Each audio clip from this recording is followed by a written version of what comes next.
जरा कल्पना कीजिए साल 1526 और पानीपत का एक विशाल मैदान। हाँ, बहुत ही ऐतिहासिक पल। बिल्कुल।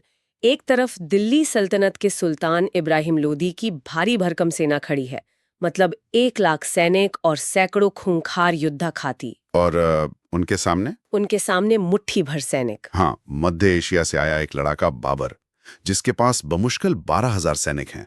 अगर हम कागज पर देखें ना तो ये कोई मुकाबला ही नहीं था। एकदम एक तरफा। जाहिर है लोधी को ये युद्ध कुछ ही घंटों में जीत लेना चाहिए था, लेकिन उस दिन पानीपत के मैदान में कुछ ऐसा हुआ जिसने न सिर्फ उस युद्ध का पासा पलटा, बल्कि वो कहते हैं ना, आने वाली कई सदियों के लिए भारतीय उपमहाद्वीप का पूरा इतिहास ही बदल कर रख दिया। सही कहा आपने, पूरा इतिहास ही नई दिशा में मुड़ गया। तो आज के हमारे इस गहन विश्लेषण यानी इस डीप डाइव का मिशन ठीक यही है। हमारे पास मुगल और मराठा साम्राज्य की स्लाइडों और ऐतिहासिक नोट्स का एक पूरा पुलिंदा है। हम केवल तारीखें नहीं रटने वाले हैं।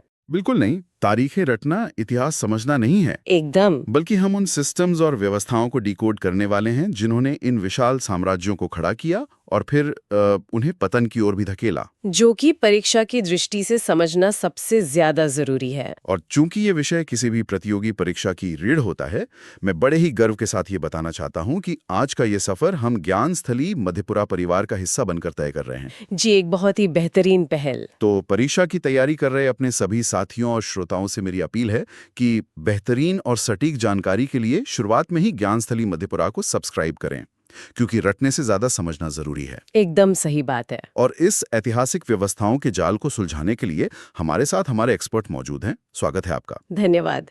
पानीपत के मैदान का जो दृश्य आपने शुरुआत में खींचा ना, वो वाकई रोंगटे खड़े कर देने वाला है ना, मतलब सोचकर ही अजीब लगता है। बिल्कुल। और देखिए, इतिहास को सिर्फ घटनाओं की एक सूची मानना सबसे बड़ी भूल है। इतिहास असल में कारण और प्रभाव का, यानी कॉज एंड इफेक्ट का एक बहुत ही शानदार सिलसिला है।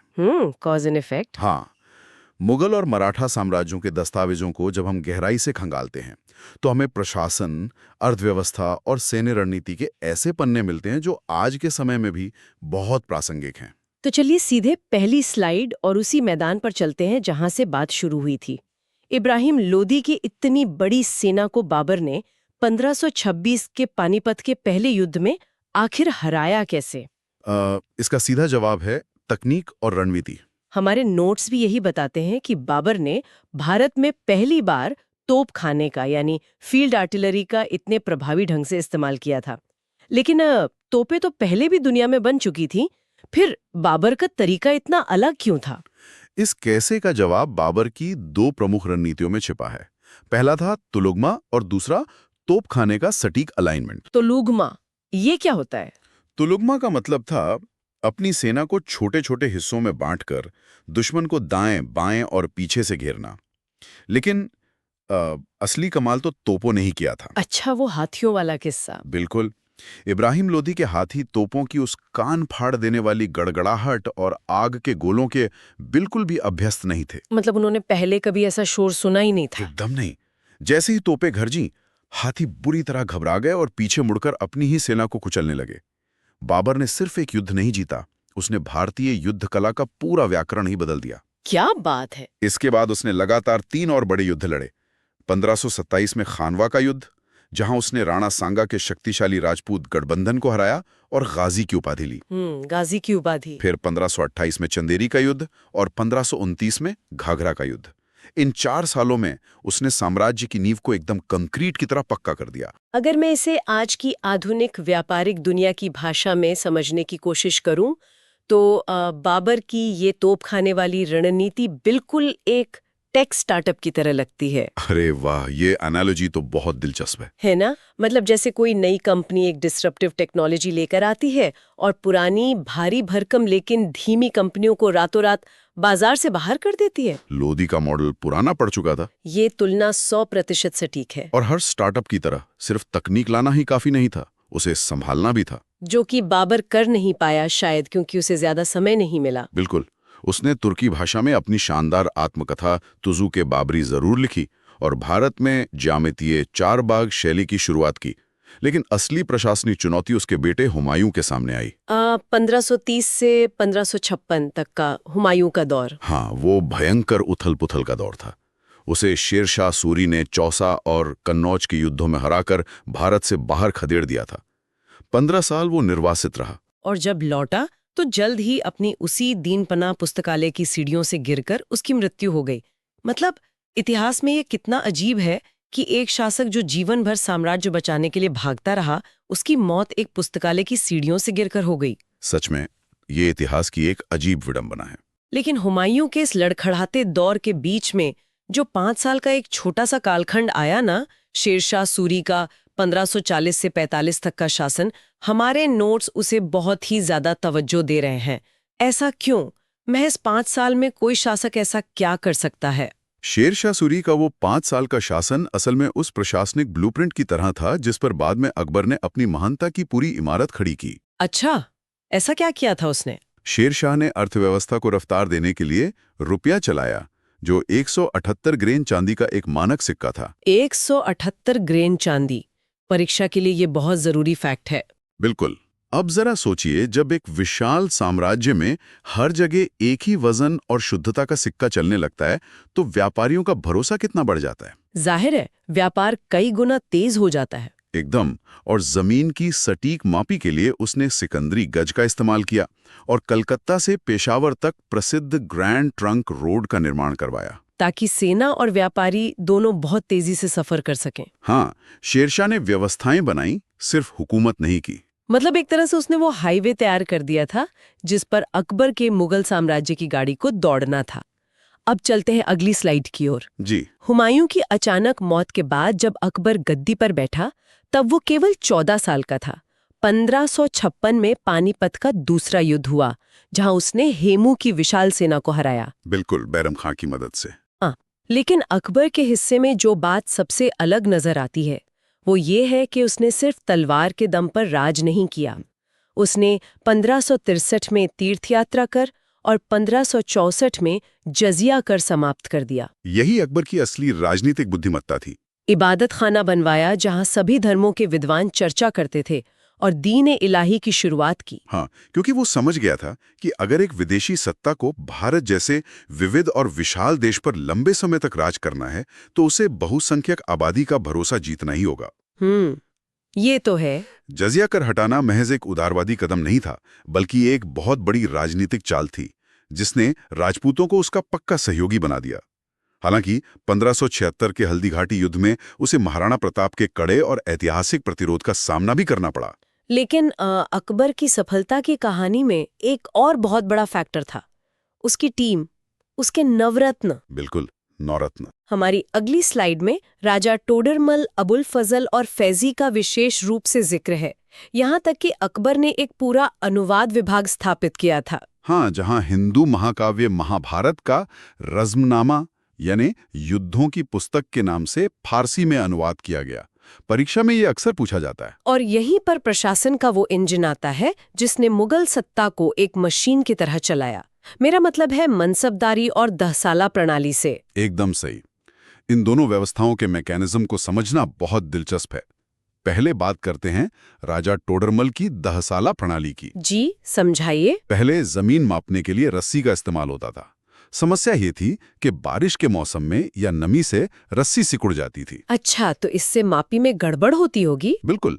इससे जमीन कागज पर कम नपती थी, लेकिन किसान को उसी छोटी मापी गई जमीन पर ज्यादा लगान देना पड़ता था। ये किसानों के साथ घोर अन्याय था। ये तो बहुत बड़ी खामी थी सिस्टम में। टोडरमल ने एक क्रांतिकारी बदलाव किया। उसने बांस के टुकड़ों को लोहे की कड़ियों से जोड़कर जमीन मापने की प्रथा शुरू की। लोहे की कड़ियां मौसम के हिसाब से नहीं बदलती थीं। अरे वाह, ये तो वाकई एक शानदार आहा मोमेंट है। मतलब एक छोटी सी लोहे की कड़ी ने पूरे साम्राज्य के राजस्व की गणना को पारदर्शी बना दिया। और जमीन को बांटने का तरीका क्या था? उन्होंने जमीन को उसकी उपजाऊ क्षमता के आधार पर 4 हिस्सों में बांटा। पोलज, जिस पर हर साल खेती होती थी। अच्छा, पोलज। फिर परौती, जिसे कुछ समय खाली छोड़ा जाता था। और फिर चाचर और बंजर। इसके बाद पिछले 10 सालों की पैदावार का औसत निकालकर उसका 1/3 हिस्सा नकद लगान के रूप में तय किया गया। ताकि किसान को भी पता हो कि उसे कितना देना है और खजाने को भी पता हो कि कितनी आय होने वाली है। एकदम सटीक। और दूसरी तरफ थी मनसबदारी व्यवस्था, ये मुगल नौकरशाही का आधार थी। इसमें हर अधिकारी को एक मनसब यानी पद दिया जाता था। इसमें दो चीजें होती थी, जात और सवार। ये जात और सवार अक्सर कंफ्यूज करते हैं। इसे ऐसे समझिए, जात से उस व्यक्ति का रुतबा और उसका व्यक्तिगत वेतन तय होता था, जबकि सवार ये तय करता था कि उसे राज्य की सेवा के लिए कितने घुड़सवार सैनिक रखने होंगे। अच्छा, तो यहाँ मेरे मन में एक क्रॉस क्वेश्चन आ रहा है। जी पूछिए। ये जो इतना व्यवस्थित और शानदार कॉर्पोरेट स्ट्रक्चर था ना, जी मनसबदारी, दहसाला, अनुवाद विभाग, तो क्या अकबर की सफलता वाकई उसकी अपनी सोच का नतीजा थी? आपका इशारा किस तरफ है? मेरा मतलब है, क्या ये केवल टोडरमल और अबुल फजल जैसे बुद्धिमान विशेषज्ञों की टीम द्वारा बनाया गया एक ढांचा था? क्या अकबर महान था या उसकी टीम महान थी? ये एक बहुत ही गहरा और विश्लेषणात्मक सवाल है। इसका जवाब ये है कि एक बेहतरीन कॉर्पोरेट ढांचा तभी काम कर सकता है जब उसका सीईओ अत्यधिक दूरदर्शी हो। मतलब विजन होना जरूरी है। बिल्कुल। टोडरमल की नीतियां या अबुल फजल के विचार तभी जमीन पर उतर सकते थे जब सत्ता के शिखर पर बैठा व्यक्ति उन्हें लागू करने की राजनीतिक इच्छा शक्ति रखता हो। हाँ, वरना तो सब कागज पर ही रह जाता। कट्टरपंथियों का विरोध सहकर भी अनुवाद विभाग बनवाना या जजिया कर को हटाकर बहुसंख्यकों को मुख्य धारा में लाना, बिना एक मजबूत और स्वीकार्य नेता के कोई भी विशेषज्ञ अपनी नीतियां लागू नहीं कर सकता। ये बहुत ही सटीक नजरिया है। एक लीडर का काम रास्ता दिखाना और सही टैलेंट को पहचानना होता है, जो अकबर ने बखूबी किया। अब चलते हैं अगली स्लाइड की ओर। जी बिल्कुल। लेकिन आगे बढ़ने से पहले मैं एक बात जरूर कहना चाहूंगी। जो भी छात्र या श्रोता इस बातचीत में इतिहास के इन भारी भरकम फैक्ट्स को आसानी से समझ पा रहे हैं, वे तुरंत ज्ञानस्थली मध्यपुरा को सब्सक्राइब करें, क्योंकि ज्ञान के इस सफर में हमारे साथ बने रहना बहुत फायदेमंद है। और सब्सक्राइब करने से ऐसे गहरे विश्लेषण आपको लगातार मिलते रहेंगे। बिल्कुल। तो स्लाइड 9 पर हम देखते हैं कि अकबर के काल से आगे बढ़कर जब हम 1505 में जहांगीर के दौर में आते हैं और उसके बाद 1627 से शाहजहां के काल में, हमारे स्रोत बताते हैं कि जहांगीर का समय मुगल चित्रकला का स्वर्ण युग था। एकदम सही। इस्तारक मंसूर जैसे महान चित्रकार दरबार की शोभा बढ़ाते थे। और इसी समय कैप्टन हॉकिंस और थॉमस रो जैसे यूरोपीय दूत भारत आए। नूरजहां का प्रशासन में गहरा प्रभाव था और जहांगीर ने न्याय की मांग के लिए एक जंजीरे अदल भी लगवाई थी। हाँ, न्याय की जंजीर, जिसे खींचकर कोई भी आम इंसान सीधे बादशाह से न्याय मांग सकता था। और फिर इसके बाद आता है शाहजहां का वास्तुकला का चरम। लाल बलुआ पत्थर की जगह अब बेदाग सफेद संगमरमर ने ले ली थी। हाँ, ताजमहल, लाल किला, शाहजहानाबाद की स्थापना और वो प्रसिद्ध मयूर सिंहासन यानी पीकॉक थ्रोन, ये सब इसी युग की पहचान है। इसके अलावा शाहजहां के ही दौर में उत्तराधिकार का युद्ध भी हुआ था। हाँ, 1658 का सामूगढ़ का युद्ध, जिसमें दारा शिकोह पर औरंगजेब की जीत हुई थी। लेकिन यहाँ मेरा एक अलग नजरिया है। अच्छा, क्या नजरिया है आपका? जब हम इन खूबसूरत और भव्य इमारतों को देखते हैं तो हम अक्सर रोमांचित हो जाते हैं। लेकिन क्या ये संभव है कि शाहजहां के समय में स्थापत्य कला पर जो बेतहाशा खर्च किया गया, वहीं से खजाने के खाली होने और साम्राज्य के आर्थिक पतन की नींव पड़ गई थी? मैं कहूंगा कि आपकी सोच बिल्कुल सही दिशा में है। ताजमहल और लाल किले जैसी भव्य इमारतें किसी भी साम्राज्य के सांस्कृतिक चरम को तो दर्शाती हैं, लेकिन अर्थव्यवस्था के नजरिए से वे अनुत्पादक संपत्तियां हैं। मतलब अनप्रोडक्टिव एसेट्स। बिल्कुल। वे कोई राजस्व नहीं कमा कर देती, बल्कि उनके रखरखाव पर भारी खर्च होता है। सोने, चांदी और संगमरमर पर किए गए इस खर्च ने मुगल राजकोष पर भारी दबाव डालना शुरू कर दिया था। और शायद इसी वजह से खजाना खाली होने लगा था। एकदम। और सामूगढ़ के युद्ध के बाद तो औरंगजेब ने शाहजहां को बंदी ही बना लिया। धन की कमी और सत्ता का लालच ही था जिसने मुगल परिवार के भीतर खूनी संघर्ष पैदा किया। यह वाकई विचारणीय है कि कैसे चरम भव्यता अक्सर पतन की शुरुआत होती है। खैर, अब चलते हैं अगली स्लाइड की ओर। जी। तो स्लाइड 11 हमें औरंगजेब के शासनकाल यानी 1658 से 1707 तक ले जाती है। यहाँ एक बहुत बड़ा विरोधाभास सामने आता है। एक तरफ औरंगजेब के समय में मुगल साम्राज्य भौगोलिक रूप से अपने सबसे बड़े विस्तार पर था। हाँ, एकदम दक्षिण तक फैल गया था। और उसने आलमगीर और जिंदा पीर जैसी उपाधियां भी धारण की। लेकिन दूसरी तरफ वही विशाल साम्राज्य अंदर से टूट रहा था। 1679 में उसने गैर मुस्लिमों पर फिर से जजिया कर लगा दिया जो कि एक बहुत बड़ी राजनीतिक भूल थी। और 9वें सिख गुरु तेग बहादुर जी को फांसी दे दी गई। इसके अलावा पूरे शासनकाल में जाटों, सतनामियों, राजपूतों और मराठों के लगातार विद्रोह होते रहे। इन विद्रोहों के पीछे एक बहुत बड़ा कारण प्रशासन का वो ढांचा था जो अब चरमरा रहा था। हाँ, स्लाइड 12 इसी प्रशासनिक पदानुक्रम यानी एडमिन हायरार्की के बारे में है। परीक्षा के लिए ये ढांचा डिकोड करना सबसे जरूरी है। बिल्कुल, मैं इसे समझाता हूँ। सबसे ऊपर था सूबा, जिसका मुखिया सूबेदार या दीवान होता था। सूबे के नीचे क्या आता था? उसके नीचे सरकार यानी जिला, जिसमें फौजदार और अमलगुजार होते थे। फिर आता था परगना, जो शिकदार और आमिल के अधीन था। और सबसे नीचे था ग्राम यानी गांव, जिसका प्रमुख मुकद्दम या पटवारी होता था। ये ढांचा तो सुनने में बहुत व्यवस्थित लगता है। फिर गड़बड़ कहाँ हुई? गड़बड़ इस ढांचे में नहीं थी, गड़बड़ उस व्यवस्था के ओवरलोड होने में थी, जिसे इतिहास में जागीरदारी संकट या जागीरदारी क्राइसिस कहा जाता है। ये जागीरदारी संकट असल में था क्या? इसे ना थोड़ा गणित के नजरिए से समझते हैं। मुगल साम्राज्य में जो ऊंचे दर्जे के अधिकारी होते थे, उन्हें नकद वेतन की जगह जागीर यानी जमीन का एक टुकड़ा दिया जाता था। जहां से वो लगान वसूल कर अपना खर्च चलाते थे। बिल्कुल। अब औरंगजेब के सूबे में साम्राज्य का विस्तार तो हुआ, लेकिन उसने 5000 जात वाले जो एलीट मनसबदार थे, उनकी संख्या बढ़ाकर 79 कर दी। 79? बाप रे, इतने सारे एलीट अधिकारी? हाँ, अब जमीन तो सीमित थी, लेकिन उस जमीन से राजस्व मांगने वाले ऊंचे मनसबदार बहुत ज्यादा हो गए। नतीजतन जागीरें कम पड़ गईं। तो फिर उन अधिकारियों ने क्या किया जिन्हें जागीरें मिली? जिन अधिकारियों को जागीर मिलते भी थी, वे सोचते थे कि पता नहीं कब उनका तबादला हो जाए। इसलिए वे किसानों का बेरहमी से शोषण करने लगे, ताकि कम समय में ज्यादा से ज्यादा पैसा निचोड़ सकें। ओह, ये तो बहुत भयानक स्थिति थी। इसी भयानक आर्थिक शोषण ने आम किसानों और जमींदारों को विद्रोह करने पर मजबूर कर दिया। मुगल अर्थव्यवस्था भीतर से खोखली हो चुकी थी। मतलब जो ढांचा अकबर ने इतनी मेहनत से बनाया था, वो अति महत्वाकांक्षा और जागीरदारी संकट के बोझ तले दबकर टूट गया। अब चलते हैं अगली स्लाइड की ओर। हाँ, जो कि बहुत ही दिलचस्प है। बिल्कुल, क्योंकि इसी चरमराती हुए व्यवस्था को सबसे बड़ी और सबसे घातक चुनौती मिली दक्कन के पठारों से। मेरा मतलब है छत्रपति शिवाजी महाराज और मराठा साम्राज्य के उदय से। दक्कन का पुनरुत्थान? हाँ, शिवाजी महाराज का जन्म 1627 में शिवनेरी के किले में हुआ था। उनकी कहानी एक अविश्वसनीय संघर्ष की कहानी है। एकदम। और यहाँ परीक्षा के लिहाज से 1665 की पुरंदर की संधि बहुत अहम है।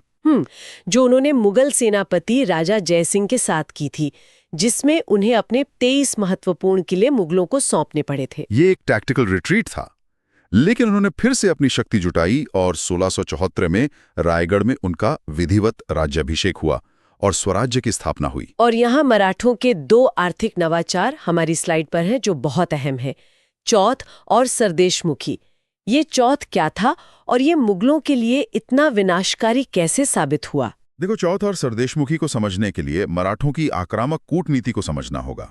चौथ एक प्रकार का संस्थागत सुरक्षा कर था, मतलब प्रोटेक्शन टैक्स। हाँ, मराठे पड़ोसी मुगल क्षेत्रों से कहते थे कि आप अपने कुल राजस्व का 1/4 यानी 25% हिस्सा हमें दें, इसके बदले में हम आपके क्षेत्र में कोई हमला नहीं करेंगे। और सरदेशमुखी? सरदेशमुखी इसके ऊपर 10% का अतिरिक्त कर था, जो ये स्थापित करता था कि छत्रपति ही उस जमीन के असली संप्रभु हैं। तो इससे मुगलों का नुकसान कैसे हो रहा था? मुगलों के लिए विनाशकारी इसलिए था क्योंकि मराठे ये पैसा मुगलों की नाक के नीचे से उन्हीं के क्षेत्रों से वसूल रहे थे। इससे मुगल खजाने का पैसा सीधा मराठों की झोली में जाने लगा। ये तो मुगल अर्थव्यवस्था को उसी के घर में सेंध लगाकर सुखाने वाली बात हो गई। एकदम सही। और शिवाजी महाराज की सफलता सिर्फ उनकी युद्ध नीति में नहीं थी, बल्कि उनके प्रशासन में भी थी, विशेषकर उनका अष्टप्रधान। हाँ, ये एक अत्यधिक कुशल 8 मंत्रियों की परिषद थी। इसमें कौन कौन से मंत्री प्रमुख थे? इसमें पेशवा प्रधानमंत्री होता था, अमात्य वित्त मंत्री था, वाक्यानेवीस गृह मंत्री था और सुमंत विदेश मंत्री था। मुगल प्रशासन जहां बहुत धीमा था, वहीं अष्टप्रधान तेजी से फैसले लेने के लिए जाना जाता था। अगर मैं इसे आज के नजरिए से देखूं तो अष्टप्रधान की तुलना हम किसी देश की सेंट्रलाइज्ड कैबिनेट से कर सकते हैं? बिल्कुल कर सकते हैं। जहां हर विभाग का एक विशेषज्ञ मंत्री होता है। मुगल सेनाएं जब तक अपने बादशाह के फरमान का इंतजार करती, तब तक मराठा सेना बिजली की रफ्तार से फैसले लेकर हमला भी कर देती थी। और इसी गतिशीलता ने औरंगजेब को एक अंतहीन युद्ध में उलझा दिया, जिसने मुगल खजाने को पूरी तरह खत्म कर दिया। वाकई। चलिए अब चलते हैं अगली स्लाइड की ओर। जी। स्लाइड 15 में हम पेशवा युग के विस्तार के चरण को देखते हैं। विशेषकर बाजीराव प्रथम का जिक्र आता है। हाँ, बाजीराव प्रथम और उनकी अजेय घुड़सवार सेना, जिन्होंने 41 युद्ध लड़े और एक में भी हार नहीं मानी। लेकिन हर साम्राज्य की तरह मराठों का भी फ्रैक्चर फेज आया। 1761 का पानीपत का तीसरा युद्ध, जहां अहमद शाह अब्दाली के खिलाफ मराठों को एक बहुत ही विनाशकारी हार का सामना करना पड़ा। ये एक बहुत बड़ा झटका था उनके लिए। और अंततः 3 आंग्ल मराठा युद्धों के बाद मराठा संप्रभुत्व समाप्त हो गई। तो अब इस अंतिम स्लाइड पर आते हैं। अगर हम इन सभी बातों का निचोड़ या सिंथेसिस निकालें तो क्या निष्कर्ष निकलता है? अगर हम इन दोनों महान साम्राज्यों के सफर का निचोड़ निकालें ना, तो हम इसे 4 बड़े स्तंभों पर खड़ा देख सकते हैं। वो 4 स्तंभ कौन से हैं? पहला स्तंभ था वॉर मशीन, जिसमें बाबर रतौबखाना, अकबर की मनसबदारी व्यवस्था और मराठों की गुरिल्ला रणनीति शामिल थी। दूसरा था इकोनॉमिक इंजन, जिसमें शेरशाह का रुपया और मराठों की चौथ प्रणाली आएगी। बिल्कुल, और राजा टोडरमल की दहसाला प्रणाली भी। तीसरा स्तंभ था सांस्कृतिक समन्वय, जो हमें वास्तुकला और रज़्मनामा जैसे अनुवादों में दिखता है। और चौथा स्तंभ? चौथा और सबसे अहम हिस्सा वो है जिससे हमें सीखना चाहिए। वो कारण जिनसे ये साम्राज्य टूटे, औरंगजेब की धार्मिक कट्टरता, वो जागीरदारी संकट जिसने अर्थव्यवस्था को खोखला कर दिया, और लगातार युद्ध। यह एक बहुत ही शानदार निचोड़ है। अब चलते हैं अगली स्लाइड की ओर। बल्कि मैं बता दूं कि ये हमारी इस विश्लेषण यात्रा का अंतिम पड़ाव था। जी, सफर पूरा हुआ। इन पूरे घटनाक्रमों से एक बात तो साफ हो जाती है कि इन जटिल ऐतिहासिक संरचनाओं जैसे दहसाला, मनसबदारी या अष्टप्रधान को समझना परीक्षा हॉल में एक छात्र को दूसरों से बहुत आगे रखता है। बिल्कुल, ये केवल रटने का विषय नहीं है, बल्कि सिस्टम को समझने का विषय है। एकदम। और इसलिए मैं एक बार फिर पूरे जोश के साथ याद दिलाना चाहती हूँ कि इतिहास और अन्य विषयों के ऐसे ही गहरे और शानदार विश्लेषण के लिए ज्ञानस्थली मधेपुरा को अभी सब्सक्राइब करें। जी, ये बहुत जरूरी है, अच्छी तैयारी के लिए। तो आज की चर्चा खत्म करने से पहले क्या आप हमारे श्रोताओं के लिए कोई अंतिम विचार छोड़ना चाहेंगे? मैं एक बहुत ही उत्तेजक विचार श्रोताओं के मन में छोड़कर विदा लेना चाहूंगा। बताइए। जरा सोचिए, अगर शाहजहां के बाद उत्तराधिकार के उस युद्ध में औरंगजेब की जगह दारा शिकोह जीत गया होता, तो क्या होता? क्या साम्राज्य की नीतियां इतनी कट्टर होती? शायद नहीं। क्या तब भी मराठों को एक कड़ा विद्रोह करना पड़ता? और क्या अंग्रेजों को भारत में कभी इस तरह पैर पसारने का मौका मिल पाता? इतिहास के इन अगर और मगर पर विचार जरूर कीजिएगा। उफ, ये वाकई एक ऐसा विचार है जो दिमाग को झकझोर देता है। इतिहास के ये अगर मगर बहुत कुछ सोचने पर मजबूर कर देते हैं। बिल्कुल। इसी उत्तेजक विचार के साथ हम आज के इस डीप डाइव को यहीं विराम देते हैं। सुनते रहिए, सीखते रहिए।